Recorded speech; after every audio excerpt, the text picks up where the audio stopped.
Welcome, soulful, purposeful, passionate, driven entrepreneurs. We are so excited to have you here today. And this is the Love Inspired Leadership Podcast, where we have conversations that breathe connection and courage and possibility. And because true transformation starts here, and it starts at the heart. I'm totally, deeply honored to host Dr. Diane Dye. She is the founder of People Risk Consulting and the mind behind creating critical opportunity workbook. That just sounds so good, Diane. And Dr. Diane's journey went from research to C-suite advisory, and it's really a beautiful testament to vulnerability, leadership, and courage required to tackle isolation and turn risk into breakthrough. Oh, I just love that. She cultivates psychological safety and blends rigorous frameworks with humanity and storytelling. Beautiful. Oh my goodness. So if you're ever led through uncertainty, which we all are, or felt the weight of those hidden challenges, this episode is definitely for you.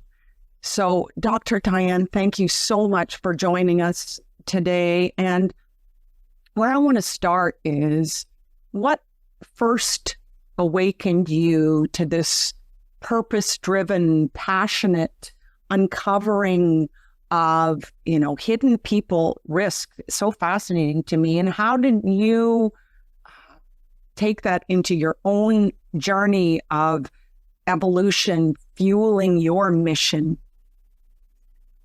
Well, thank you for having me, Carolyn. I think that what got me into this was my own critical opportunity. I was laid off 4 months into my master's program at USC. And it was devastating because University of Southern California was absolutely my dream school, and being laid off 4 months in was this critical moment where, you reach moments in your life, and your listeners can maybe resonate with this, where you enter a crossroads. And especially when you're, in business for yourself, or you're bridging that gap between entrepreneurship and employment. And I was there. And I picked up the phone, I called unemployment, and they said, well, you're going to have to be available for all full-time work. So you're going to have to quit your master's program. And I was just stunned. And I was so fortunate to be part of my master's cohort at USC Annenberg. And I went to my classmates, I went to my professors, and I'm like, what do I do? I had that uplifting cohort already. And after a while of working with them and having them ask me these great questions, I marched myself down to the Secretary of State's office and I opened my firm. I have not worked for another person full-time since, and I am still working with the first client that I got out of that critical opportunity. I think that when we're faced with uncertainty, we have a choice, spiral up or spiral down. And when you come at it with awareness, consciousness, and humility and the right crowd, the spiral up and the innovation is inevitable. Okay, hold on a second here. Stop the bus right now. Oh my goodness. You are a woman of courage. You're also a really powerful woman of conviction. It's like you went, okay, what? No, that's not happening on my watch. No chance, no way. That is not the trajectory of my life. So what am I going to do about it? Well, I'm going to find a solution. I'm going to find an answer. And I know exactly who to go talk to. So you don't know my method of a process, but I have a 6-step system called the Aim High system. The first one is truth. The second step is trust.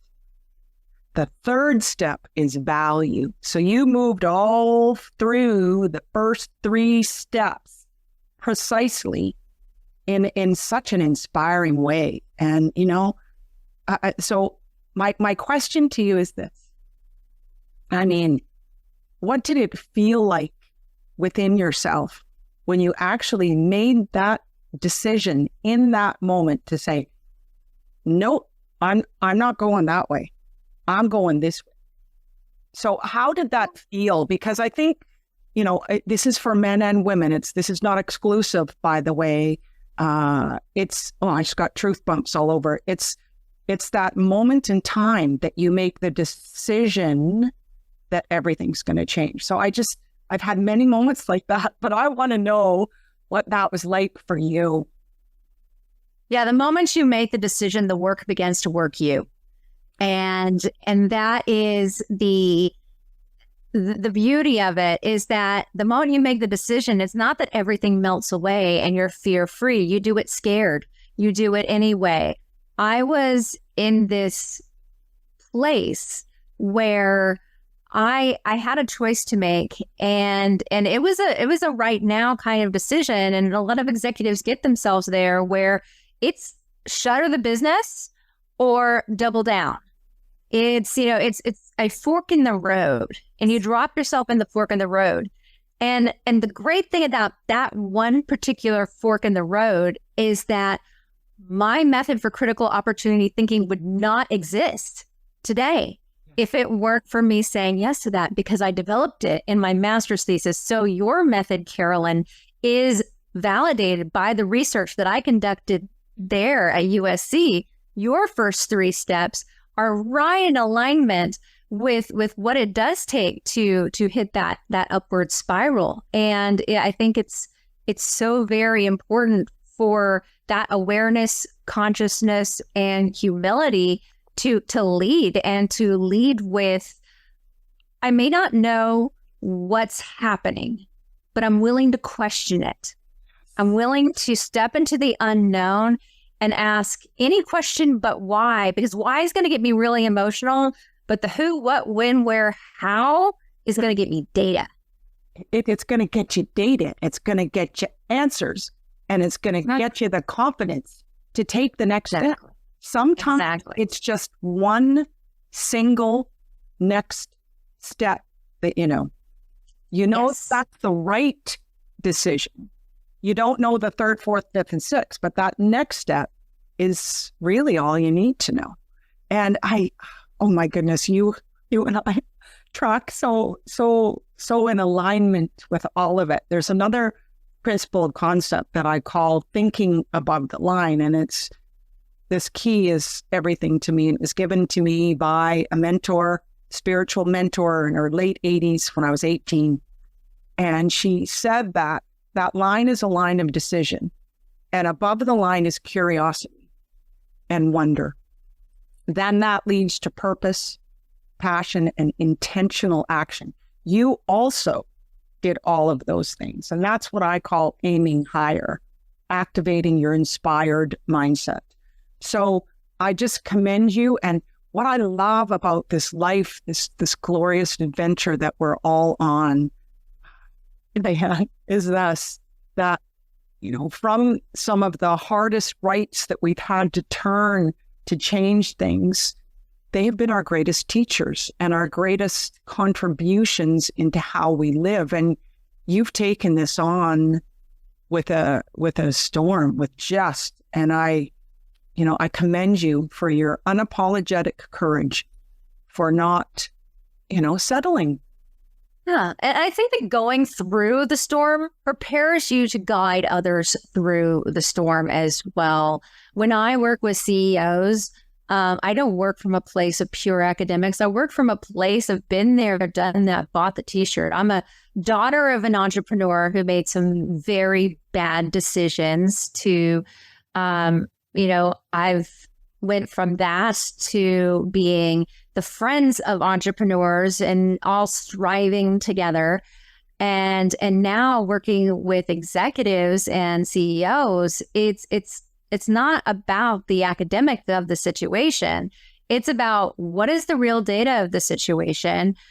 Where do we sit in the here and now? We can come into that awareness piece with the here and now, drive it forward with the purpose, But be willing to trust, let go, and be open to the outcome. Yes, yes, yes. I call that let go to lead. And you have to. You do.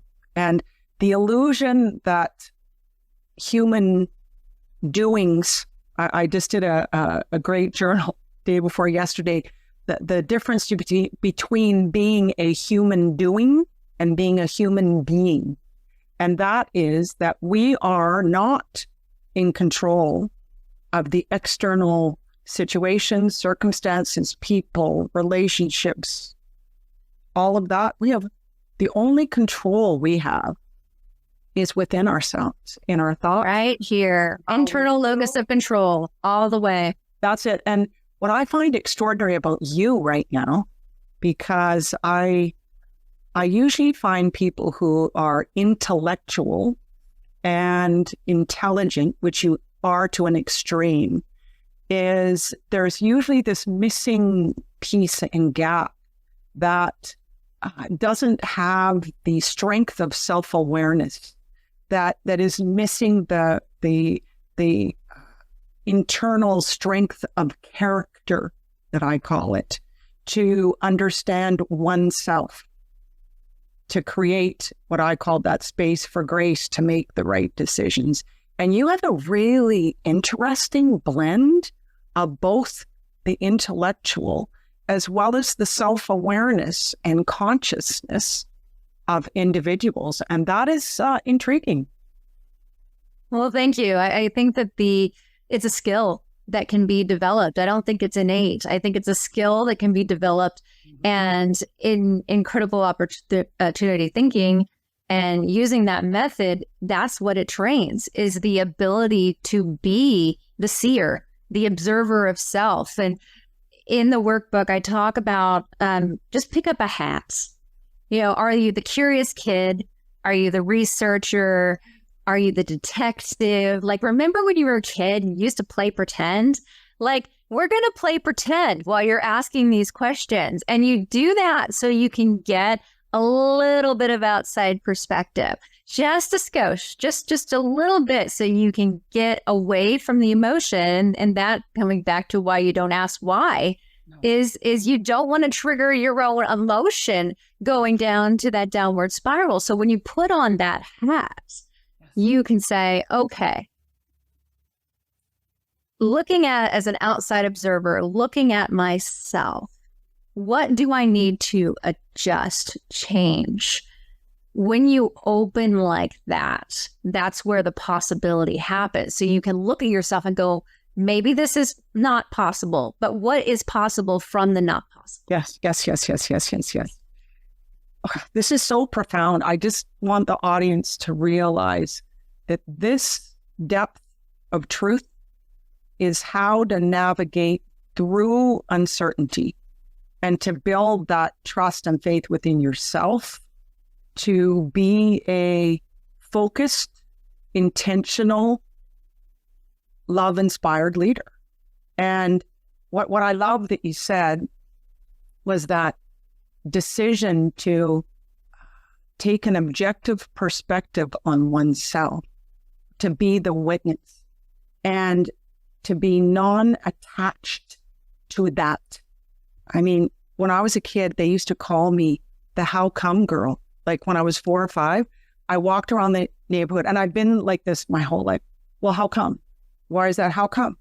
How come? How come? And I find it hilarious now because, in the wise, mature years that I live now, is I'm still that way. I find life fascinating. I find people intriguing. I am so inspired by people's willingness to have that self-awareness, to let go, to lead, to simplify, to secure success, to go on that path of peace. And, you and I, this is just very fascinating. This interview. I love it. I love it. Okay. I love it because we both live in the upward spiral, but let's be honest with the audience. There are those who are listening right now who may be firmly in that downward spiral and they don't know how to get out. And the piece in how you know that you're in a downward spiral is, are you in denial? Are you disavowing? Or are you an ego? And ego is not just too good to, it's also not good enough to. Those three horsemen of the downward spiral are the ones that will gallop you all the way down to giving up on whatever it is that you are striving for. So when you come into awareness, consciousness, and humility from that place, it can be a hard shift. And to do alone is close to impossible. Yeah. I need to let the audience know that. I mean, Dr. Diane, when you were in those places, you did not shift or open your mind to new options and possibilities alone. And the message I want to just land right now for everybody to hear and realize, we're never, ever meant to do this alone. You want to reach out to people that can support you and guide you and nurture you through the uncertainty, because there's treasures and gems and insights and inspiration going through it, just like Diane did hers. I've had many myself. And you're right. So those people that are feeling that below the line contraction, I always say it's an energy that's contracting. It's heavy. It's not light. It's heavy. It's hard. It's when you lose hope and faith in the future, is know that one single conversation, truth, can change the trajectory of where you are. And that's personally and professionally. And it's to find the right people. Maybe it's talking to Diane. Maybe it's having a conversation, a Zoom chat with Diane and receiving that information. You know, I'm available too. So it's a matter, I think a lot of people that feel that stress, that anxiety, that mistrust within yourself, believe that it has to be done alone. I mean, what's your perspective on that one? That they just have to suffer, you know? And there's actually a statistic about this, Carolyn. There's a statistic that 77% of CEOs are doing it alone. And for those who have offices, only 7% of them leverage or can leverage what is in their office. So it's an epidemic right now of executive loneliness. And to your point, and gathering people, you have to be careful there too, because sometimes when you're in the downward spiral, what comes towards you are the types of people who want to, and I call this in the method, joining forces with hate. And what joining forces with hate is, I'm raging against the machine and I want you to rage too. I am breaking down and I want you to co-sign what's happening in our industry so we break down together. I want to complain. Those are not your people, but they can masquerade. They can put on this mask of somebody who's, I'm here to help. And that is so scary. So it's so important to cultivate your cohorts. I was blessed to have the University of Southern California and my cohort and my professors at that time in my life, because they pre-cultivated my cohort for me. But if you don't have a cohort, sometimes it can be hard to vet and to find those people. And only by either coming into a space where it's pre-cultivated for you, or you come in with questions and you then close your mouth and listen to the data that they're giving you. Are they mostly complaining, or are they hopeful? Are they visionary, or are they constricted? You know, what are they? And when you go into these spaces, soaking in that and finding your cohort, it can be tough. But when you have a method to do that, you are unstoppable. Agreed. 100%, 1,000%. Everything you said is the truth, the deep truth, and nothing but the truth. So what I call it is building your dream team. So it is building that group of individuals around you. So when you fall below the line or think below the line or speak below the line, which is complaining, criticizing, judging, all of that, yourself or others, you have this group of people that can support you to remind you, this is who you are, this is where you're going, and what about that, Carolyn? So I agree. So I come from a business world for 40 years. So I have my dream team, and I have administrative dream team. I have my spiritual elements and people in my dream team. I have my systemization, the practical side of my business in my dream team. And I think that I think you have to constantly be open and curious as to who those people can be. So I have joined a community called My Personal Network. It is the culture of my peeps. There's extraordinary people in there that speak this language that we are speaking right now. All of them have the aim high perspective, and they are committed and convicted into serving the world from their highest self. And to find those communities, those people, and is a significant part of being successful, because we need to learn to get out of our own way, which we do. It's a natural human experience. Dr. Diane, I know you still do it. So do I. Not as much as I used to. The percentage is much smaller. Thank you, God, for that. This is such great conversation. So thank you. And so tell me about the key element in supporting people to continually move forward, because we're going to wrap up here. And so what is your key element that you haven't shared yet that is one of the most important nuggets and practical implementation processes that we can percolate from this moment to stay moving? Well, I think big groups are great. Small cohorts beg action to take place. So when you have a directed 1 week to do something, that accelerates you so much. And when you start that week, I challenge everyone to start, we're coming up in a new month. So starting your month, starting your week with what is that one thing that I can really lean into? And if you don't know, start questioning what's possible, what's not possible. Research around who are the stakeholders that are associated with that idea, and create a methodology for yourself to ask them questions to discover it. Once you do that, you can then create a plan to do that and to take action with them. So by the end of that week, you have an action plan to innovate. And you've done so from a place of openness, a place of curiosity, a place of authenticity, bringing yourself into awareness, consciousness, and humility to find your next step forward, but do so quickly and in a concentrated way. Okay, just take a breath, audience, right now. This is so good.